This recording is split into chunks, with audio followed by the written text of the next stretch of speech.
রবীন্দ্রনাথ ঠাকুর এই নামটা আজও বাঙালির মননে, বাঙালির চিন্তনে। রবীন্দ্রনাথ ঠাকুর নিয়ে আলোচনা যতই করা হোক না কেন ততই কম হয়ে যায় তার বিষয়ে আলোচনা। রবীন্দ্রনাথ ঠাকুরের ডাকনাম ছিল রবি, আদি পদবী ছিল কুশারি। জন্ম তারিখ 1268 সনের 25শে বৈশাখ, ইংরেজির 1861 সালের 7ই মে। মায়ের নাম ছিল শ্রীমতী সারদা দেবী, বাবা মহর্ষি দেবেন্দ্রনাথ ঠাকুর, ঠাকুরদা প্রিন্স দ্বারকানাথ ঠাকুর, ঠাকুরমা শ্রীমতী দিগম্বরী দেবী। কলকাতার জোড়াসাঁকোতে রবীন্দ্রনাথ ঠাকুর জন্মগ্রহণ করেছিলেন। মোট 15 জন ভাই বোনের মধ্যে রবীন্দ্রনাথ ঠাকুর ছিলেন 14তম। স্ত্রী ছিলেন মৃণালিনী দেবী।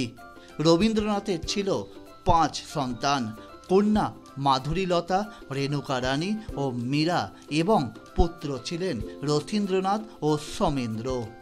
রবীন্দ্রনাথের হাতেখড়ি হয় 1866 সালে মাত্র 5 বছর বয়সে। তবে কবিতা লেখা শুরু করেন 1869 সালে মাত্র 8 বছর বয়স থেকেই। রবীন্দ্রনাথের জন্মোৎসব প্রথম পালন করা হয় বাংলা 1317 সালে, যেবার তিনি 49 পূর্ণ করে 50-এ পা দিলেন।